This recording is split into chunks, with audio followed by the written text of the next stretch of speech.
Hello दोस्तों, good evening, नमो नमः। आप सभी का आपके अपने यूट्यूब चैनल एमएस क्लासेस 1 में मैं माला मैम आप सभी का हार्दिक स्वागत और अभिनंदन करती हूँ।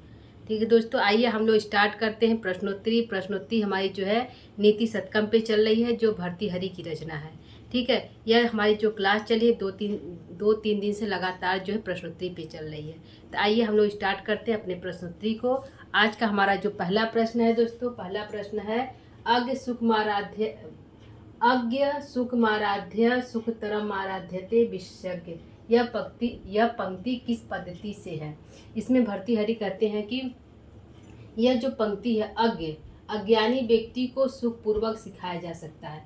जो अज्ञानी व्यक्ति, जिसको कुछ भी ज्ञान नहीं है, उसको सुखपूर्वक सिखाया जा सकता है।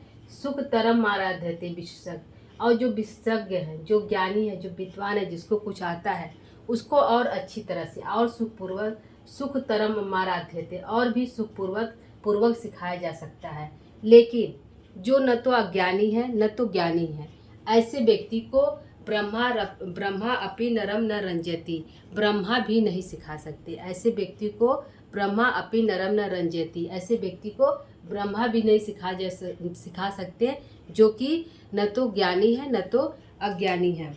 ठीक है, न तो ज्ञान लव दुर्विद्धम जो है, जो ज्ञान रूपी लव से जले हुए हैं, ऐसे व्यक्ति को ब्रह्मा अपि न रंजयति, ब्रह्मा भी नहीं सिखा सकते। तो इसका आंसर प्रश्न है कि यह पंक्ति किस पद्धति से है। तो यह जो पंक्ति है यह मूर्ख पद्धति से है। किस पद्धति से है दोस्तों? मूर्ख पद्धति से है। मूर्ख पद्धति से है, पद्धति से है। ठीक है, यह जो आंसर है, इसका आंसर है कि यह जो श्लोक दिया गया, यह जो पंक्ति उठा के दी गई है, यह मूर्ख पंक्ति से लिया गया है, पद्धति से लिया गया है। दूसरा प्रश्न है, न तो प्रतिनिविष्ट मूर्ख जन चित्त आराध्यते। यह इसमें जो आराधयित पद है, क्या है? आराधयित जो पद है में लकार है। आराधयित पद में लकार कौन सा है? ठीक है, न तो प्रतिनिविष्ट मूर्ख जन चित्त आराध्यते, ऐसे व्यक्ति को, जो मूर्ख जन है, ऐसे व्यक्ति के चित्त को प्रसन्न नहीं किया जा सकता। भर्तृहरि कहते हैं कि ऐसे व्यक्ति को, जो ऐसे व्यक्ति हैं, न तो प्रतिनिविष्ट मूर्ख जन चित्त आराध्य, ऐसे व्यक्ति को किसी भी प्रकार से हम जो है प्रसन्न या उनके मन को प्रसन्न नहीं कर सकते। तो इसमें पूछा है कि आराधयित, जो इसमें आराधित पद है, यह किस लकार में है? ठीक है, तो आराधित पद हमारा जो है विधि लिंग में है। किस में है दोस्तों? विधि लिंग में है। ठीक है, यह जो है इसमें विधि लिंग में है, विधि लिंग में है,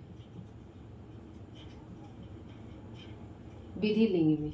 ठीक, यह दूसरा का आंसर है। अगला है तीसरा प्रश्न दोस्तों, ब्रह्मा अपि नरम न रंजयति, ब्रह्मा भी नहीं सिखा सकते। पर यह कैसे व्यक्ति के लिए कहा गया? यह जो है पंक्ति है, यह कैसे व्यक्ति के लिए कहा गया है? ब्रह्मा अपि नरम न रंजयति। तो ऐसे कैसे व्यक्ति के लिए कहा गया दोस्तों? तो ये मूर्ख व्यक्ति के लिए कहा गया है, जो है ज्ञान लव दुर्विद्धम, जो अज्ञान रूपी लव से जो जला हुआ है, न तो वह ज्ञानी है न तो बहुत विद्वान है। ऐसे व्यक्ति को ब्रह्मा अपि न रंजयति, ब्रह्मा भी नहीं समझा सकते। यह कैसे व्यक्ति के लिए कहा गया है दोस्तों? तो मूर्ख व्यक्तियों के लिए कहा गया है। किसके लिए कहा गया है? मूर्ख व्यक्तियों के लिए कहा गया है। ठीक है, यह जो मूर्ख व्यक्तियों के लिए कहा गया है, मूर्ख व्यक्तियों के लिए। ठीक, तीसरा का आंसर है मूर्ख व्यक्तियों के लिए कहा गया है। ठीक है दोस्तों, आइए चौथा प्रश्न देखते हैं। चौथा है, अपनी अज्ञानता को छिपाने के लिए मूढ़जनों का एकमात्र उपाय क्या है? अपनी अज्ञानता, जो यदि वो ज्ञानी नहीं है, अज्ञानी है, तो अपनी अज्ञानता को छुपाने के लिए जो मूर्ख जनों के लिए, जो मूर्ख है, ऐसे जनों के लिए ब्रह्मा ने एकमात्र उपाय बताया है। वह उपाय क्या है दोस्तों? तो मौन रहना। क्या है? अपनी अज्ञानता के छिपाने के लिए मूढ़जनों का एकमात्र क्या उपाय है, जो ब्रह्मा ने बताया है? क्या उपाय है दोस्तों? तो मौनावलंब। ठीक है, मौन रहना या चुप रहना। ठीक है, क्या है? मौनालंब, मौन रहना, मौनालंब। ठीक है, मौनालंब या चुप रहना, चुप रहना। ठीक है, यह बताया है। यह भर्तृहरि के मूर्ख पद्धति में दोस्तों, मूर्ख पद्धति से लिया गया पंक्ति, जो मूर्ख पद्धति से लिया गया है। और ब्रह्मा ने कहा है कि जो मूर्ख हैं ऐसे व्यक्ति यदि विद्वान के सभा में बैठे हैं तो यदि वो चुप है तो अच्छा है। ठीक है, एकमात्र उनका उपाय है चुप रहना। अगला प्रश्न है, वरांगनाओं एवं नृप नीति अनेक, यहाँ रिक्त स्थान है, रिक्त स्थान की पूर्ति करिए। तो यहाँ पे क्या भरा जाएगा? ठीक है, तो वारांगनेय नृप नीति अनेक रूपा, क्या है? अनेक रूपा वाली होती है। ठीक है, यहाँ क्या भरा जाएगा? रूपा भरा जाएगा। ठीक, जो वारांगनाएं होती हैं और जो राजा होती हैं, उन दोनों जो है अनेक रूपों वाली होती हैं।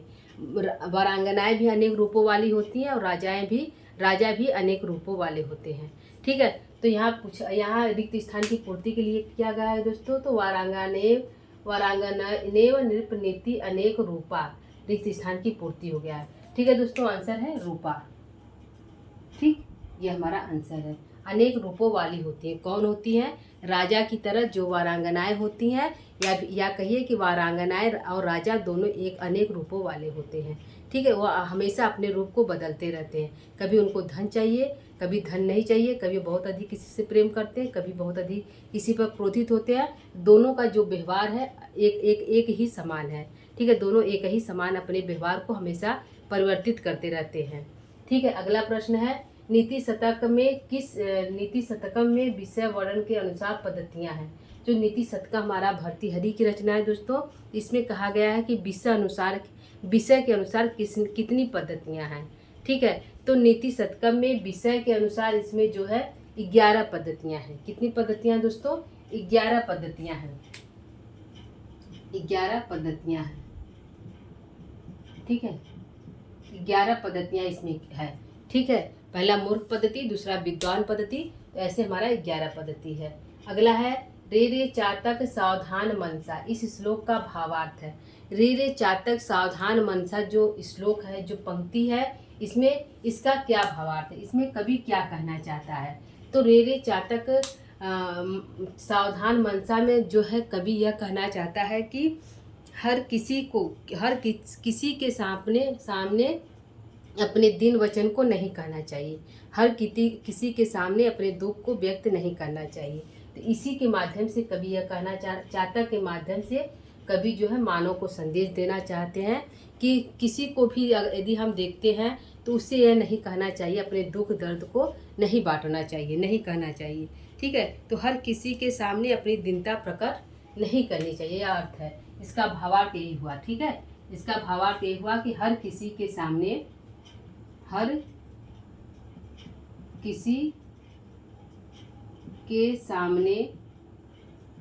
अपनी दीनता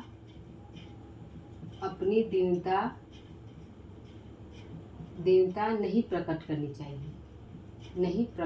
चाहिए, दीनता नहीं कहनी चाहिए या प्रकट करनी चाहिए, नहीं प्रकट करनी चाहिए। ठीक है, तो इसमें जो है चातक है, जब वो आसमान में किसी भी बादल को देखता है तो सोचता है कि हमारे मुंह में जो है उसकी पानी का जो है बूंद चला जाएगा। तो वह इसी के चातक के माध्यम से वह जो है भर्तृहरि जो है मनुष्य को संदेश देना चाहते हैं। ठीक है, अगला प्रश्न है, बोधारो मस्तग्रस्ता प्रभव स्वयं दूषिता, यह सुक्ति उद्धृत है। यह जो सुक्ति है किस ग्रंथ से लिया गया है? ठीक है दोस्तों, तो यह मूर्ख पद्धति से है दोस्तों। बोधारो मस्तग्रस्ता प्रभव स्वयं दूषिता, तो यह मूर्ख पद्धति से लिया गया है। और जो है नीति शतकम का सुक्ति है। किसका है, किस ग्रंथ का है? तो नीति शतकम का है। या फिर पूछ लेगा कि यह जो सुक्ति है किस कवि के द्वारा कही गई है? तो भर्तृहरि के द्वारा कही गई है। किसके? ठीक है, तो सुक्ति किसकी कहाँ से ली गई है? नीति शतकम से। ठीक है, नीति शतकम से, नीति शतकम से यह सुक्ति ली गई है। ठीक है, यदि पूछता कि किस कवि की है तो भर्तृहरि की। अगला प्रश्न है, मनुष्यों की वृत्ति किसके समान होती है? जो मनुष्य होते हैं, जो तपस्वी होते हैं, उनकी जो वृत्ति होती है, चित्त की वृत्ति होती है, वो किसके समान होती है? तो फूलों के समान होती है। किसके समान होती है? पुष्पों या फूलों के समान होती है। ठीक है, तो आंसर क्या होगा? फूलों के समान होती है, फूलों के समान। ठीक है, यह हमारा आंसर है। मनुष्यों की वृत्ति किसके समान होती है? मनुष्यों की वृत्ति किसके समान होती है? तो फूलों के समान होती है।